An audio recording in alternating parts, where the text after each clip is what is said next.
Well, Ogun State, the Gateway State, is still in celebration mode. You recall that on February 3rd, 1976, the state was created from the old western region. And this year, it turns 50. 50 remarkable successes, 50 remarkable journey that has produced a lot in terms of economy, in terms of industries, in terms of agriculture. Mentioning Ogun State is there. So this week's edition of Democratic Party, we are dedicating it to that celebration, and we are focusing on agriculture. Don't forget that Ogun State has borders with Lagos, Ondo, and of course international border with the Republic of Benin, and it also has a border with Lagos State. So Ogun State is by no means the gateway state to so many things. And we have on the program this week to take us through all that the government has achieved in the last 6.5 years of being in the saddle concerning agriculture. And we have the man that sits on that ministry who has been executing the mission of Governor Dapo Abiodun to make sure that Ogun State remains one, if not the number one in terms of agriculture, and is indeed number one because the governor has won quite a handful of awards when you talk about agriculture. I'm talking of no other person than Honorable Bolu Owotomo, Commissioner for Agriculture and Food Security. You're welcome to the program. Thank you very much for having me. Well, I have to tell people at home again that Ogun State is 50 because your dress code suggests a lot that the state is indeed has turned 50. Okay, let's start this way. In the last 6.5 years that this government has been in the saddle, what has it done differently to take agriculture to the level that it is today? Thank you once again. This decision under the leadership of our amiable, visionary, farmer-loving governor, Prince Dapo Abiodun has been pragmatic when it comes to farmers' welfare and when it comes to food productivity in Ogun State. His mission, as encapsulated in the Share Agenda, explains it, where the A stands for agricultural development. In Ogun State, we have what we call Ogun State Farmers Information Management System. This enables us to know where our farmers are, because we did this in collaboration with the International Institute of Tropical Agriculture, IITA. And we sent out extension officers, enumerators to the field, to know exactly where our farmers are. Where are they? What are they planting? What are their challenges? So due to this measure, we have been able to register over 160,000 Ogun State farmers. And not just farmers, we have been able to also register other value chain actors, that is input suppliers, service providers, mechanization service providers, market aggregators, name it. Having done this, we now focus on from specific crops which we believe we have comparative advantage in. That is cassava, poultry, aquaculture, maize, rice, and a few others. When we did this, under different programs, we have been able to provide intervention to our farmers. If I'm able to take a little bit out of all these I've enumerated, in the aquaculture sector, for instance, under the Hawkins platform, we have registered 5,068 fish farmers in Ogun State. We now discover that these farmers are indeed in different clusters. The most prominent clusters are in 5 different areas of Ogun State. We have one in Ikongba Agro in Odogbolu. We also have in Eriwe Fish Cluster. We have in Ikene. We have in Ilashe in Epokia. We also have in Adodo. Combined, all these 5 fish clusters, they have about 4,300 fish farmers. So what His Excellency did under the York Step program, the Ogun State Economic Transformation Program, is that he graciously approved that the state government support all these over 4,000 farmers in a particular cycle of their production.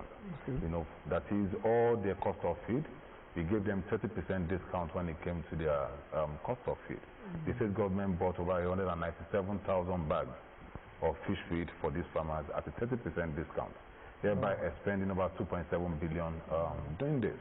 Having done that, even before doing that, we went on capacity building programs. They all got to know how to keep proper books of accounts, how to make bankable proposal to financial institutions and all that. And having done that, we now embarked upon building them processing centers so that they can add value to what they produce already. So across all these fish clusters now, all these 5 fish clusters, they all have processing facilities. These are our cassava processing, these are our cassava clusters around Ogun State, and these are all our farm settlements. So across all our 8 farm settlements in Ogun State currently, you know, they are also witnessing the yellow roof revolution. So it's not just peculiar to the housing sector, whereby these additional bit over 7,000 affordable homes, you know, or the educational sector, where we are revolutionizing education in Nigeria, you know, is also in the agricultural sector, whereby we are providing brand new warehouses, chicken processing facilities, cassava processing facilities, fish processing facilities for our farmers. Okay, all right. Now, let's go back a bit to the basis. When we started, we knew we had our own advantage in the area of cocoa production, cotton, and the likes of that. I don't know, then it was the mainstay of our economy. The cocoa was what the late sage, who coincidentally from Ogun State, used to develop the western regions. So many monumental projects are still out there till today that were developed through the proceeds from cocoa production. Are there programs, plans for such crops too, cocoa, cotton, and the rest of that? You know, as I mentioned earlier, we actually chose some priority crop just to immediately reduce the price of food in the market, which is becoming obvious because it's not the same price that you bought gari for or for rice for in the market 12 months ago that is currently selling at. You know, the price has indeed reduced. But coming to the specific in terms of cocoa, we discovered, because we have registered over 4,000 cocoa farmers in Ogun State as well. But what we discovered is that a lot of them are doing their businesses and their operations are in the forest reserves. You know, so we're trying to organize them at the moment. We are trying to see how we can reclassify those areas where they are doing their applying their trade, so that they will not be caught under the international laws and what have you, so that we can indeed reduce smuggling, so that they can begin to declare what they are producing as production of Ogun State. Because what we are seeing at the moment is that because they are not predominantly doing it in the open, you know, they are not declaring what they are doing in Ogun State. But in the weeks and months ahead, you should expect our program that will focus solely on cocoa farmers as well in Ogun State. All right, Commissioner, is it by coincidence that your ministry, I know used to be Commissioner, used to be Minister of Agriculture, but later I discovered that you're now Agri and Food Security. What has really changed in terms of providing, meeting up with this mission of being providing food security for all of Ogun State and being the food basket, possibly, if not in southwestern Nigeria, but Nigeria as a whole? You know, about 2 years ago, His Excellency graciously changed the name of the ministry, as he said, from Minister of Agriculture to Minister of Agriculture and Food Security. You know, this is because of the fact that we are realizing that it's not just about tilting the ground and producing food alone. You know, we have to begin to add value to what we produce. And this is the idea behind all these processing facilities that we are creating under the Special Agro Processing Zone project. We will still be embarking on agri-transformation centers in Ogun State. We are doing all this because we are realizing that a lot of industries, you know, are betting in Ogun State, and is for 2 reasons. Definitely because of our location, and also because of their closeness to raw material. So we are beginning to see adequate industrialization, and we have to be able to ensure that our farmers are cultivating enough for all these agro-based industries. You know, so that's why we are putting everything together under the Ministry of Agriculture and Food Security, so that we're not just tilting the ground doing agriculture alone, but also ensuring that there's adequate food at the right price and at the right time. Okay, does it suggest that Ogun State possibly will very soon overtake Benue State, because Benue State pride themselves as the food basket of the nation? You know, every state has areas of comparative advantage. You know, you can't take some particular crop away from Benue State. You know, when we talk about yam, for instance, I'm not sure that we produce more yam than than Benue State. But when it comes to poultry, you know, we are still the poultry capital of Nigeria as I speak today. And we are doing everything possible to extend that lead, to extend that gap. Just recently, His Excellency graciously approved the construction of 140,000 capacity broiler pens in Ogun State. And he didn't only stop at that, he also approved the construction of 5,000 beds per day processing facility for the use of our farmers. This will add additional 1.3 million beds to the market every year. You know, and all these projects are about 97 to 98% completed. And for sustainability, you know, we didn't just build these projects outside where we have our farmers already. For instance, in Adegunle Farm Settlement, one of our 8 farm settlements, we have over 400 farmers in that settlement. Over 200 of those farmers are poultry farmers. When we went there on an infrastructure need assessment, the farmers there, their major complaint is the fact that when they produce their chicken and when it has gotten to maturity, you know, when people come to price it, they want to buy at the barest minimal cost, thereby reducing their margin. You know, and by the time they say no to such negotiation, they will keep feeding their beds. You know, as they're feeding their beds, their margin is getting lower and lower. So it's not encouraging, you know, to keep producing. You know, but now that they have a processing facility in that locality, by the way, in that same settlement, His Excellency Prince CON graciously approved a 10,000 brand new poultry pen for the farmers in that locality, and also a warehouse for them. In that facility as well, we have installed a 1 megawatt solar grid, so that the issue of diesel or electricity will become a thing of the past. So we're ensuring that we are extending our lead when it comes to poultry, we're extending our lead when it comes to aquaculture, we're extending our lead when it comes to cassava productivity, we're also extending our lead when it comes to rice production, among other crops. So we're not in competition with Benue State. So we're just doing our thing. Ogun State just doing his own thing to make sure that there is enough food for people on the table. Yeah, I was shocked, Commissioner, because I've been to Ajegunle and Odeda. I did a special report not too long ago when I got wind of what was going on there, and I was shocked with what I saw. With this, what is government also planning? Because when they produce, they have the chicken processing factory there now where they can process chicken, and are there off-takers that are readily available? Is the market readily available for them to mop up these products when they are ready for consumption? Because once the process, they have to kill, they have to slaughter it there, process everything there. There is even a storage facility, frozen storage facility, where they will have them kept for a while before they are taken away. So what is that change value that has been designed to make sure that year in, year out, we keep having these products coming to the market, readily available for people, and what is government also doing? Like we had in the past, Ogun State has what we call Ogun State Bulk Purchasing Corporation, where government get those products and at a reduced subsidized rate they sell to the people of Ogun State. What is the plan? You know, what we are doing is to conserve foreign exchange and to also be able to feed our citizenry in alignment with the renewed up agenda of Mr. President Asiwaju Bola Ahmed Tinubu, GCFR. When it comes to poultry productivity, we only produce about 30% of what we consume as a nation. The remaining 70% of the chicken we consume is imported, thereby spending a lot of foreign exchange importing chicken into our country.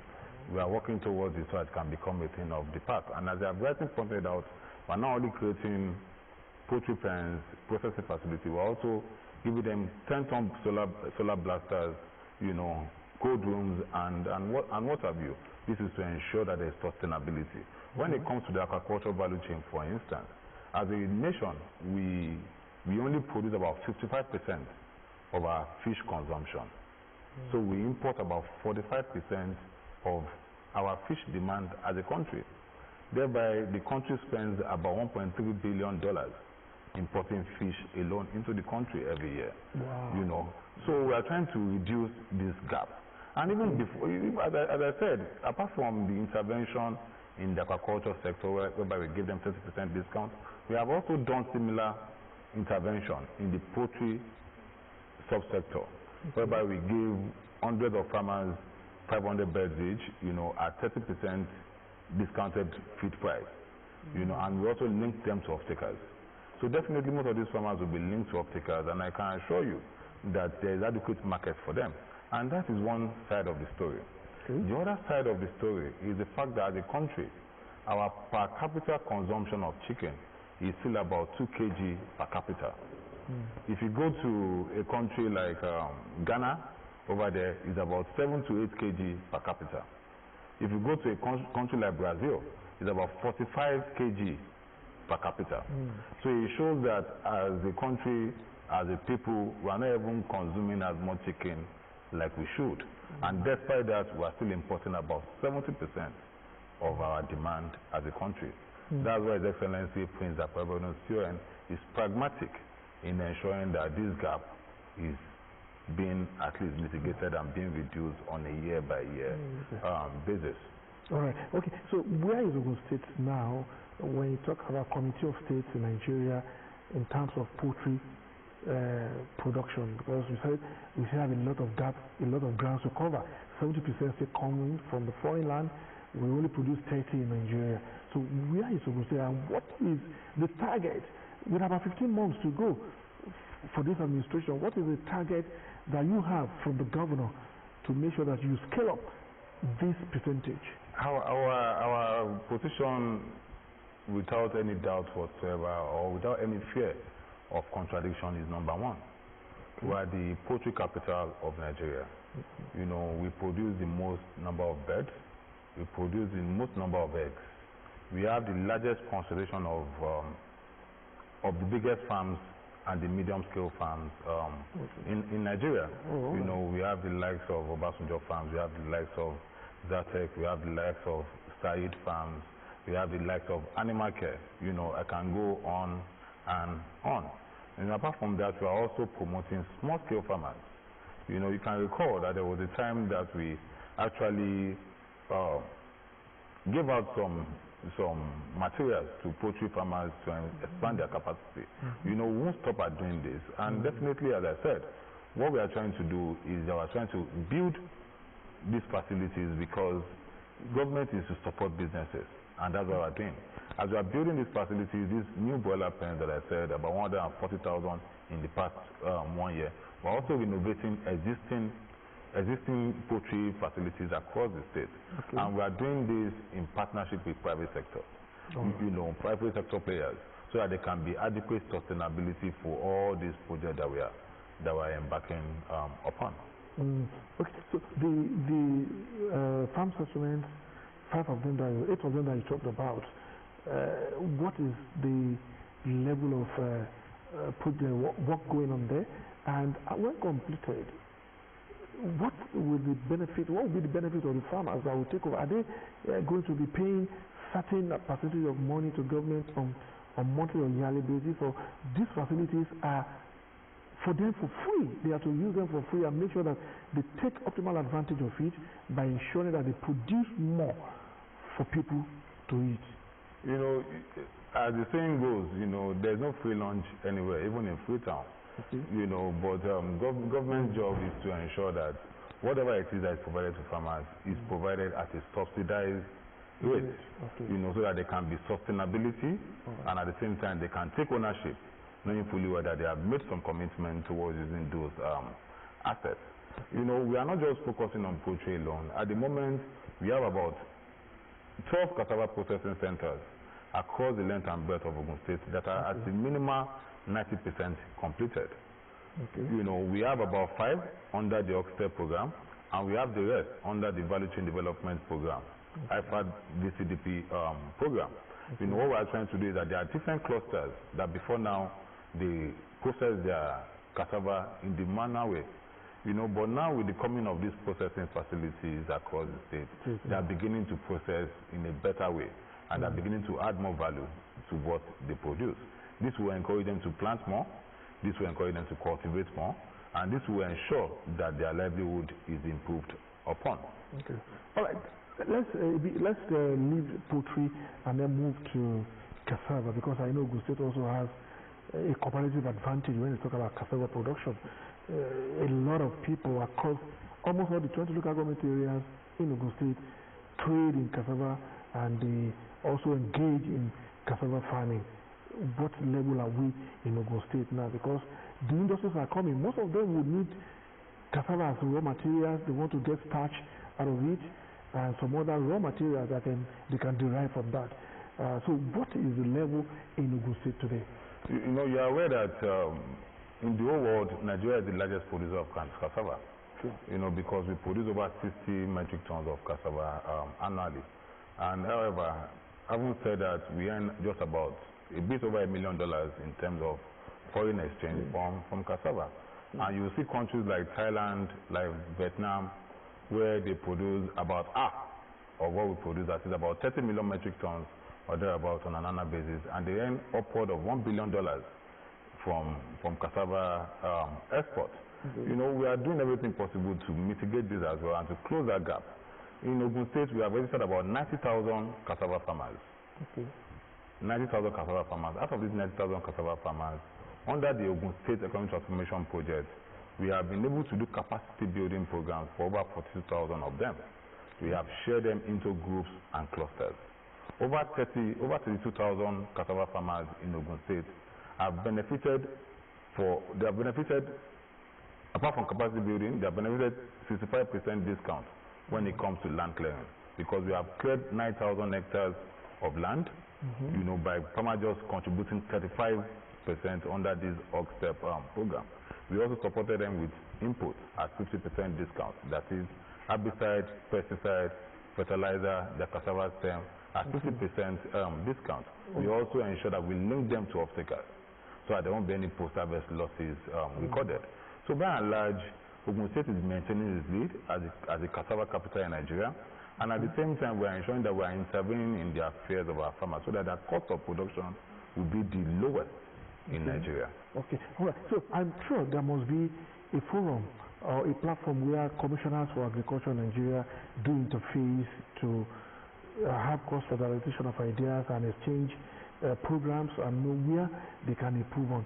Now, at that forum, has there been any areas where you have identified that Nigeria is lagging behind? You talk about is it Pakistan that is having Vietnam and Thailand. And Thailand, that they are having more in terms of foreign exchange.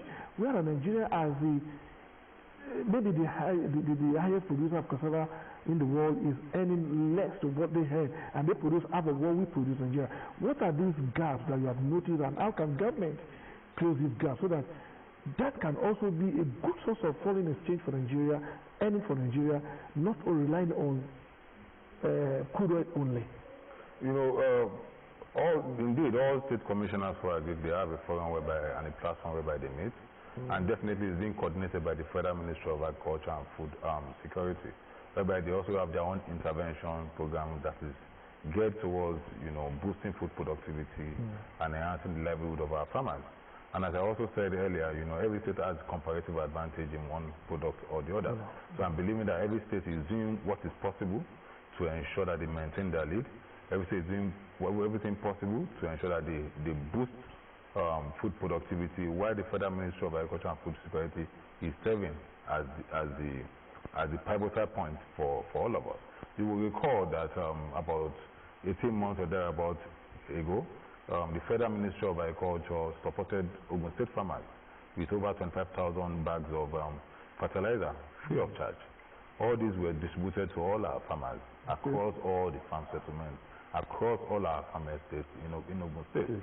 All this is geared towards ensuring that they have better productivity. And it's not just peculiar to Ogun State, it cuts across all other states like that. So there's peer review and there is brainstorming session among us to ensure that we are all aligned to the agenda of Mr. President.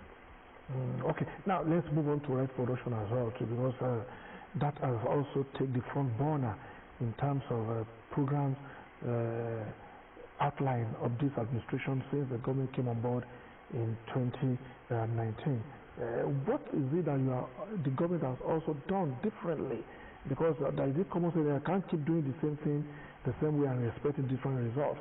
We have seen the results the price has dropped to a reasonable level that people can now afford it, like you rightly observed. So what is our position? Where are we in Ogun State in terms of rice production, and how are we trying to leverage on that to bring in the private sector players so that they can leverage on the robust policies that the Ogun State government has put in place and the economic environment that is also in place? No, we support rice farmers as well, and we also have rice clusters that we have been supporting. What we have done different recently is that we have identified some areas, where plant does well better than the rest. And we are putting more farmers in those areas. As we are putting them in those areas, we are putting them into cooperatives and clusters. And we're also giving them capacity building programs whereby they will be able to have access to financial institutions. Okay, how soon do you think Ogun State can also begin to have made in Ogun State rice? Maybe we'll call it. Of course, I think you have not been following the news. We have a lot of farmers that have been cultivating rice in Ogun State. We have the normal long grain rice, and we also have farmers that have been cultivating other rice. If you go to the local government there, we have about 4 different clusters of farmers that are cultivating rice. Maybe about 1 or 2 of them are focused on other rice. So we have some local government that are geared and focused solely on rice productivity. Okay, and they are readily available for consumption in Ogun State. Sure. Okay, all right. So apart from all of this, which other areas has the government touched to make sure that agriculture remain a high revenue generation for the state? Okay, we have touched on different areas, and I would just like to mention a few of them for the benefit of our listeners. For instance, mostly in Ogun State, our farmers practice one-season farming. That is dry season farming. Wet season farming rather. During dry season they hardly plant. But in the past 1 year or thereabouts, we have been able to distribute over 140 solar-powered water pumps under VCDP and under OGTV. And these 140 water pumps were not given to individual farmers. They are given to clusters. They are given to groups so that they can begin to pump water during dry season to enhance their ability to plant during dry season. Thereby, they can cultivate twice a year instead of just once a year that they have been used to. That's one. Secondly, in terms of mechanization, when I became commissioner at the Agro Services Corporation, a parasitic under the ministry, they had 22 bulldozers. Out of the 22 bulldozers that were used for land clearing activities, only 1 was functional. But the Excellency graciously approved for 10 to be refurbished, and at the moment, over 11 bulldozers are on the field, clearing the field for our farmers. And recently, we procured a batch of 40 tractors and other coupling equipment that will soon be distributed across the farm settlements, farm clusters, and to the benefit of the farmers in Ogun State. And definitely by the time the 40 tractors are on the field, they will not be given out at the commercial rate. They will be given out at subsidized rate. By doing that, we're also bringing out the cost of production of our farmers. And by doing that as well, you will see more people that will be interested in farming because they won't have to use hoes and cutlass or find it difficult or challenging, to have access to mechanization. So mechanization is readily available in Ogun State as I speak. Another aspect is capacity building. We have done extensive capacity building programs for our farmers. Our farmers in Ogun State are much more knowledgeable than they were in the past. We have done an adequate capacity building program on how to measure their land, on how to follow best agronomical practices, or how to make bankable proposals, to financial institutions, and climate smart farming as well. Also, when it comes to technology, we entered into a collaboration with the Federal Ministry of Innovation, Communication and Digital Economy, sometime late last year, whereby through a partnership with MTN and Huawei, we were able to supply our farmers 1,000 mobile app enabled phone, at free of charge. This phone, we're able to make them make informed decisions. Through this phone, they can know exactly when to plant. They can know what is good for the area to plant. You know, they know when to clear their land. You know, they know the kind of herbicide and pesticide that they should use on their farm. And if they have disease on their farm as well, you know, they can take a picture of it and send it through the app, and they will get e-advisory services. You know, over 1,000 of them, and it's focused majorly on maize and cassava. You know, all these are geared towards ensuring that farmers in Ogun State have adequate food productivity and their livelihood is enhanced. So we are not leaving anything unturned to ensure that our farmers are having it very good. All right, so how do you also let the people out there know, as we celebrate 50 years, what is that revolution that are also taking place when you talk about fish production? Because I know that is another business that thrives in Ogun State because of the availability of the Ogun River and some other river outlets that we have in Ogun State that can enable people to go into fish farming, and they can also thrive as well too. So what is it that is currently going on? What you have done in the past and up to date, and what you intend doing in the nearest future? You know, I've mentioned what we have done in the past, so I'll just tell you what we're doing currently. You know, regarding aquaculture and fish production in Ogun State. You know, I mentioned that we have 5 processing hubs across Ogun State already that are at least maybe 95% completed. I just went on a tour of 3 of them just about a week or 2 weeks ago. You know, so all those processing centers now, we are liaising with NAFDAC, SON, and other regulatory bodies for them to certify those centers, so that whatever is coming out from those processing centers are already certified, you know, and good for consumption. You know, this way our farmers can begin to sell to high-class supermarkets. You know, they can begin to export if they want, even though we have not met local demand. You know, it's their choice. You know, but they are fish certified, and so that we're not just focusing on fish productivity alone, because of what we are doing in the agricultural sector is extensive. I would like to use this opportunity, you know, to also call our attention to the freezer bill that was signed by His Excellency on his last working day last year. You know, this bill is going to bet the creation, in fact it has bettered the creation of Ogun State Agricultural Land Management Agency. You know, so going forward, this agency will be saddled, you know, with how we allocate agricultural land to invest into the investment public. You know, it's the first of its kind in Nigeria. I'm aware that Delta State has set up a committee about 2 or 3 weeks ago as well to look at, you know, passing the freezer bill as well. And I'm sure all the other states as well will soon be passing the freezer bill.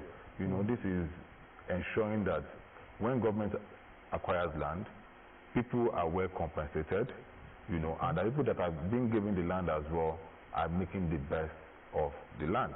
You know, so this bill, as I believe, will be a game changer in how we cultivate land in Ogun State for agricultural business. Does Ogun State presently has what I would call the agricultural land map of the state, so as to know where to head to in terms of allocation of this land that you talked about, so that any area that is here marked for industrial purpose will not eventually end up being marked for agriculture or otherwise?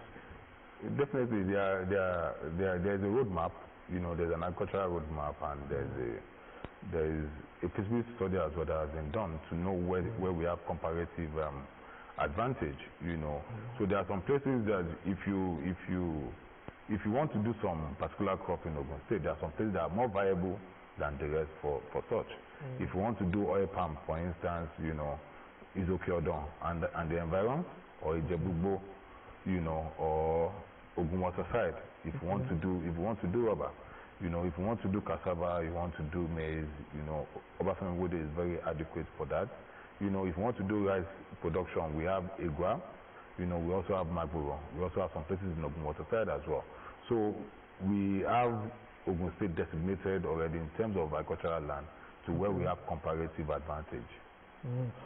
Okay, you talk about rubber, and we know that rubber also was one of the major revenue earning for Ogun State in the past, since its creation in 1970, even from the western region up to the time the state was created in 1976.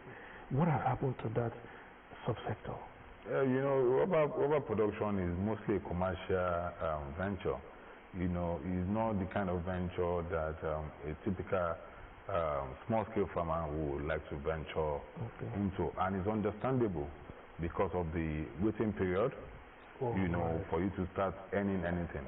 If you plant rubber today, February 5th, 2026, before you start getting a single income from that rubber, maybe 2033 or thereabouts, because you have a waiting period of about 6 years or thereabouts before you start your first tapping. And by the time you start your first tapping, you know, before you get to an area where you can have good productivity, you could have waited 7 to 8 years after you planted your first rubber stump. So that way, you know, it's more of a commercial venture.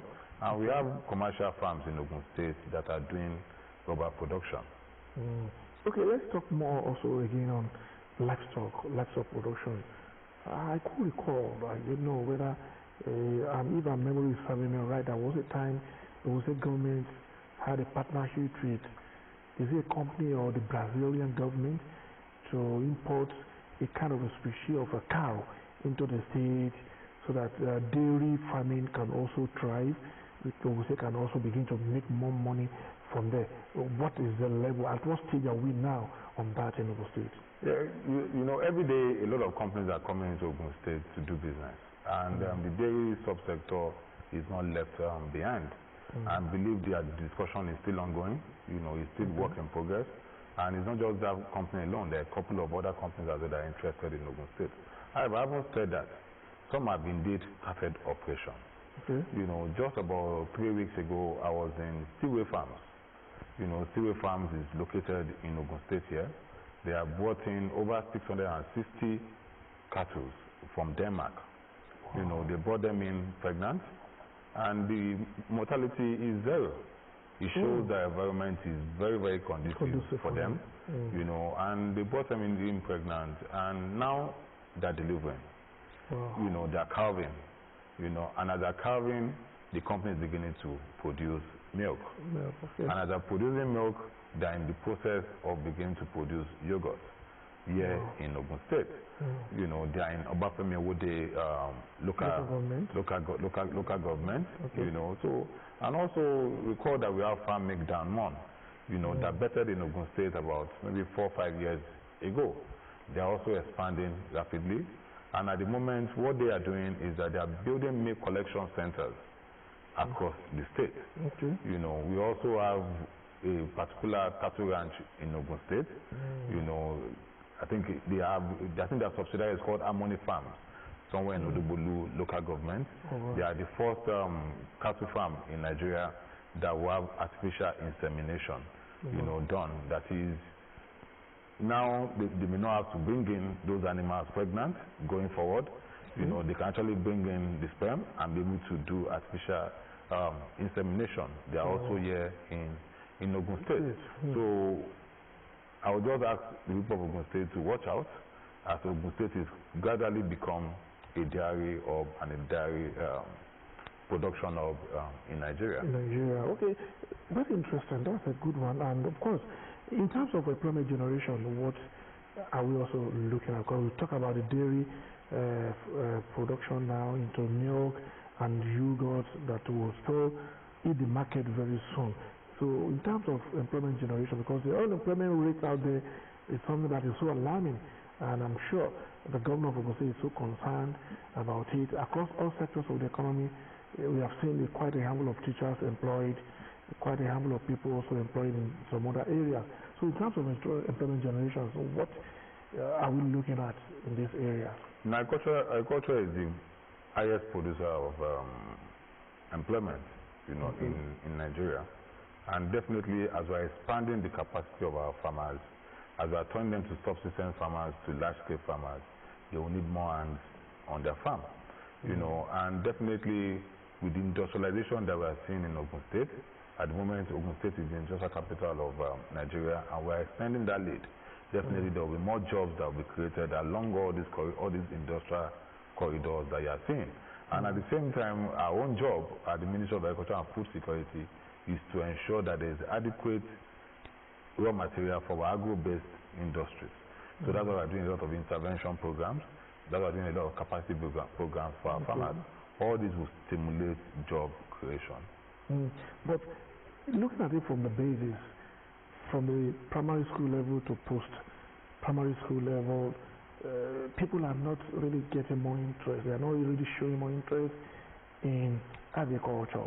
Now, I know agriculture is there, is still in the curriculum, but a lot of children these days are not really showing interest in it. What do you think is responsible, and what can be done to turn around this issue? Yeah, perhaps maybe they are not interested because of the way it was done in the past. You know, but with the way we're doing agriculture now, you know, it's getting more interesting, and a lot of youths are coming on board to do agric. You know, and definitely in that value chain, it's not until when you cultivate the land that you are a farmer, you know, that you can act in that value chain. You know, we have a lot of youth that they don't even want to cultivate, but they just want to be processors. So they are processing what our farmers are cultivating. Some don't want to be processors, they don't want to be farmers, they want to be aggregators. So they just come around and they buy from different farmers and they supply the processors. Some don't want to even do all this, but they want to have a mechanized farming operation. So they have equipment and implements that they lease out to farmers. Some, they only just have equipment like drone, you know, drone survey equipment that can spread herbicide and pesticide on your farm without using normal knapsack and all that. So we see a lot of youth in all this space as well, while we still see some youth that are interested in agriculture. Okay, as Honorable Commissioner for Agriculture and Food Security in Ogun State today, where do you think you want to see Ogun State in the next, perhaps 60 years, when Ogun will be 60 years and beyond? Because this wasn't the level we were when Ogun was 40. Now Ogun is 50, and we have seen the revolution that is ongoing, and it's not stopping yet. So where do you want to see Ogun State? You know, in the next 10 years or beyond, I see Ogun State sustaining their leadership position in these priority crops that we have been mentioning. That is cassava, aquaculture, poultry, rice production, maize production, oil palm production. I see us sustaining our lead. I see our farmers getting more knowledgeable. I see us being able to give our agro-based industries adequate raw materials, you know, for their production. And this is all in tandem with the aspiration of His Excellency Prince Dakwabeodun to sustain the lead of Ogun State as the industrial capital of Nigeria. So can Ogun State then boldly say that it can stand on its own, on her own in the future? We saw Lagos State at a time partnering with another state in the north, producing, going into rice production, and we don't know whether Ogun State also has that in mind, or you believe Ogun State can be in isolation and still be able to meet local demand. Ogun State is not in isolation. Maybe just to answer your question in a single word, I would say yes. You know, but at the same time as well, you know, we have partnerships, you know, with organizations. We have partnerships even with states. You know, Lagos State, for instance, they have a farm in Ogun State, in Negua, that is geared towards rice cultivation. Wow. You know, here in Ogun State, because they have a rice mill in Nimota, where they have to, which I think is the biggest rice mill in the whole of Africa, where they have to supply adequate paddy to. So they have a farm here in Ogun State. You know, so I see us, you know, collaborating more in the future with both private sector players and public sector players for the benefit of our ecosystem in Ogun State. So sustainability, that's the word that kept recurring in your remarks as you are responding to all the questions. What's on the ground presently now to sustain all this revolution that we are seeing currently? You talk about a bill that established one agency, and what are the other things that you are also thinking of doing to let all these issues, all these revolution that we are seeing remain sustainable for at least a longer time to come?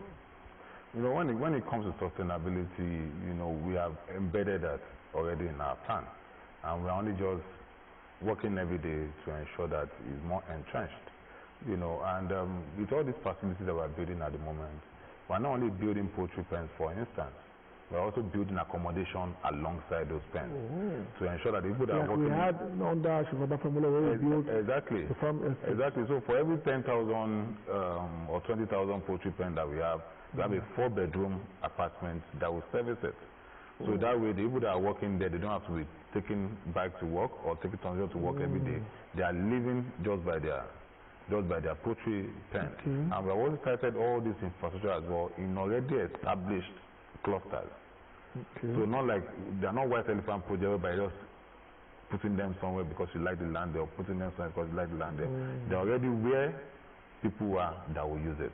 If I'm going to use everywhere fish cluster as a point of my explanation, you know, in that particular cluster, they have over 600 fish farmers using over 1,000 ponds already.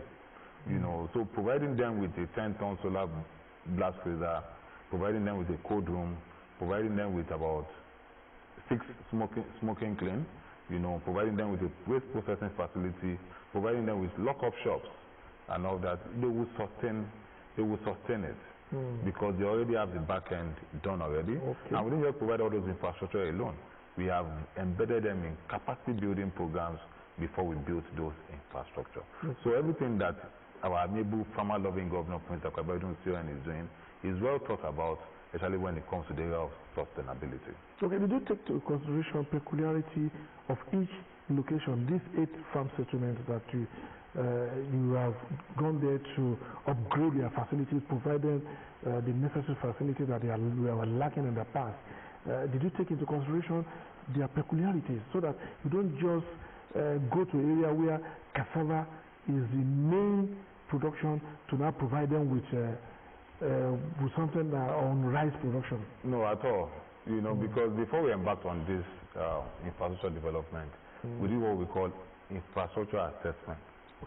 You know, whereby we have gone to all those facilities to find out exactly what they needed.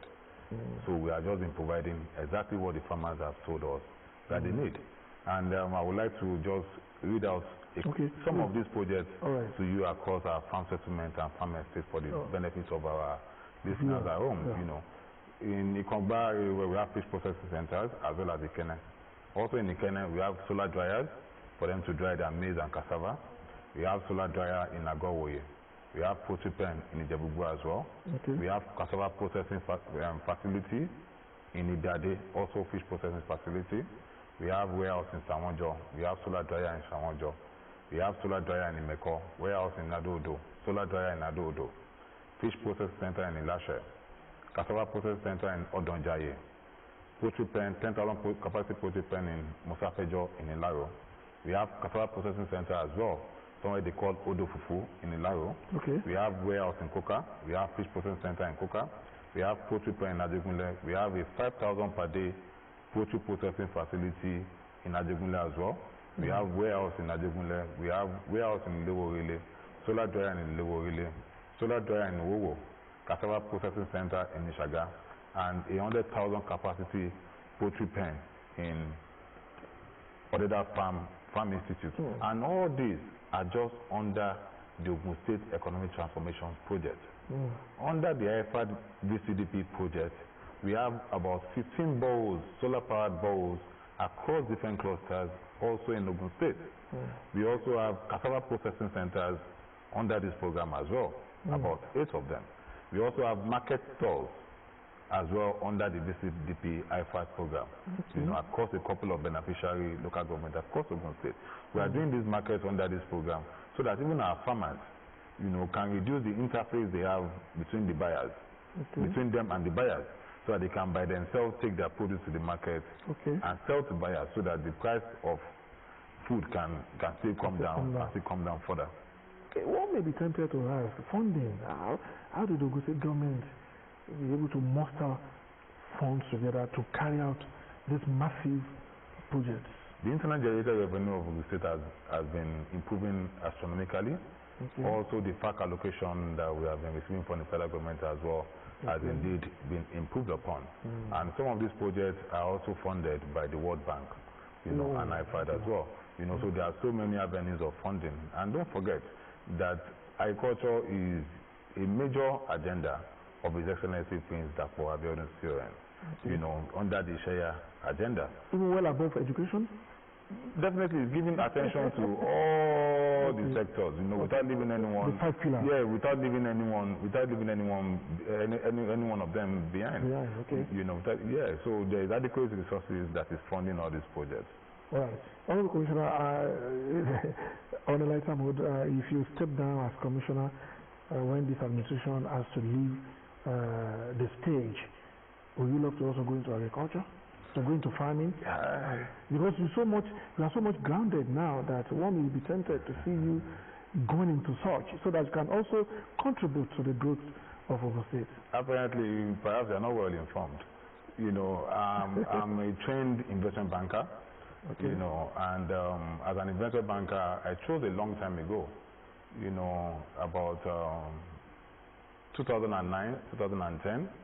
You know, having been managing portfolio of stocks and investments for high net worth individuals and PFAs, insurance companies. You know, I chose to go into agriculture so that I can provide employment opportunities for the youth. So, of course, I've been doing agriculture myself. You know, for a while now, for over 15 years now. Wow, okay. I want to thank you so much, Commissioner for Agriculture and Food Security in Ogun State, Bolu Owotomo, for this advocacy, this enlightenment that you have provided as Ogun State marks 50 years of its creation, and we only hope that it will get better than this. Also, you said that 97-98% completion of those projects. How soon are they going to be completed, and when these people will become fully operational? Some of them are completed already. The ones that are not completed are about 97% completion. Okay. So definitely in the next 1 month or thereabouts, they will be operational and they will be to the benefit of our farmers. Okay, so it's going to be a lot of things to talk about, to share about, to display, to exhibit during the 70th anniversary of this administration come May. Definitely, I can guarantee you that. All right.